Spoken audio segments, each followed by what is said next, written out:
सभी प्रशिक्षार्थियों का इस हिंदी आशुलिपि के डिक्टेशन प्रशिक्षण कार्यक्रम में हार्दिक अभिनंदन और स्वागत है। यह लीगल डिक्टेशन 80 शब्द प्रति मिनट की गति से लगभग 5 मिनट की रिकॉर्ड की जा रही है।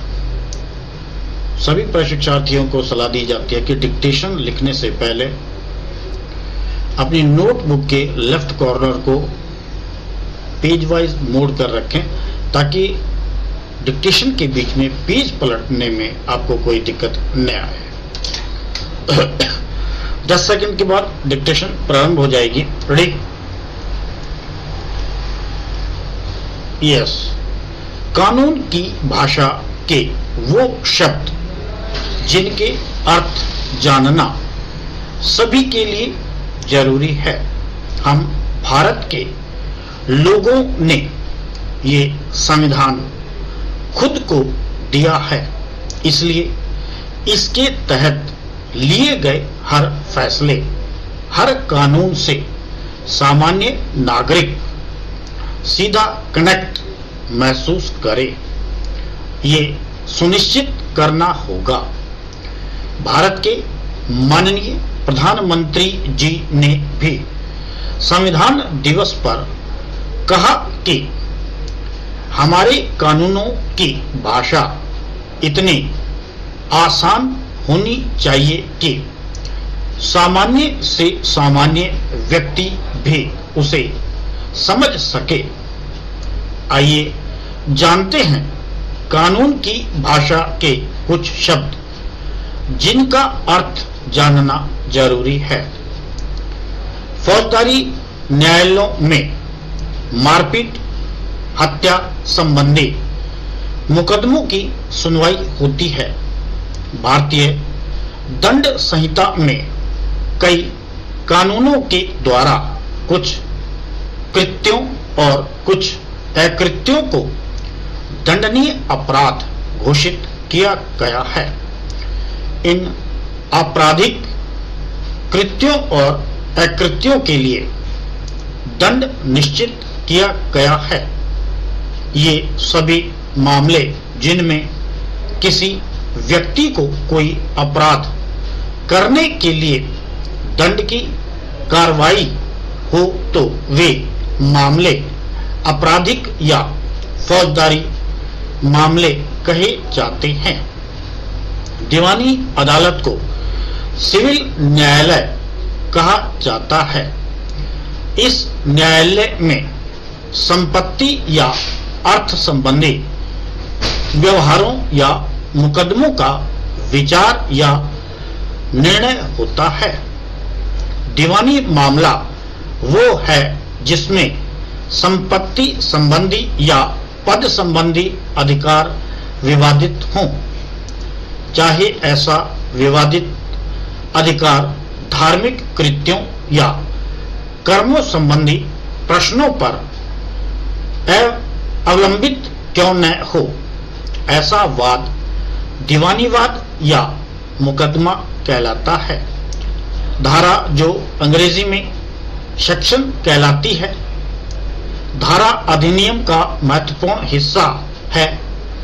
किसी भी अधिनियम में खास तौर पर धारा ही प्रयोग में लाई जाती है, लेकिन कुछ अधिनियम में आदेश और नियम भी पाए जाते हैं। संविधान को अलग अलग हिस्सों में बांटा गया है।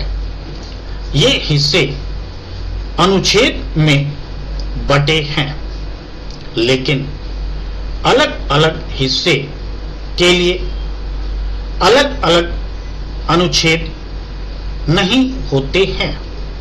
जैसे अनुच्छेद 1 से अनुच्छेद 400 पर संविधान खत्म होता है, लेकिन इसके अलग अलग भाग में कानून को परिभाषित किया गया है। आपने फिल्मों में सुना होगा जब अदालत में जज कहता है कि आज की सुनवाई मुलतवी की जाती है, तो इस शब्द को अंग्रेजी में एडजर्न्ड कहते हैं, जिसका हिंदी में अर्थ रुका हुआ या स्थगित कहा जाता है।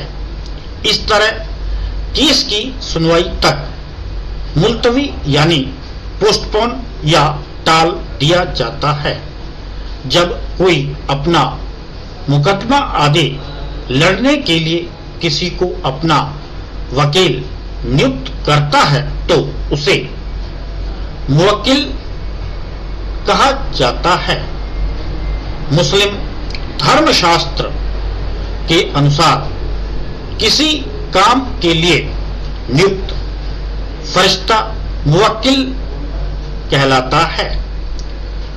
पटवारी के खाते के अनुसार प्रस्तुत की हुई वह नकल या प्रतिलिपि जिसमें यह लिखा रहता है कि किस सन में किस खेत का मालिक कौन था और उसने कितना जोता बोया था, ये कागजात इंतखाब कहलाते हैं। स्टॉप। ये लीगल डिक्टेशन है। जो प्रशिक्षार्थी लीगल डिक्टेशन का अभ्यास कर रहे हैं, बार बार अभ्यास करें और आउटलाइन को पढ़ने के बाद इसका लिप्यंतरण भी करें और डिस्क्रिप्शन बुक में दिए गए लिंक से इसका मिलान करें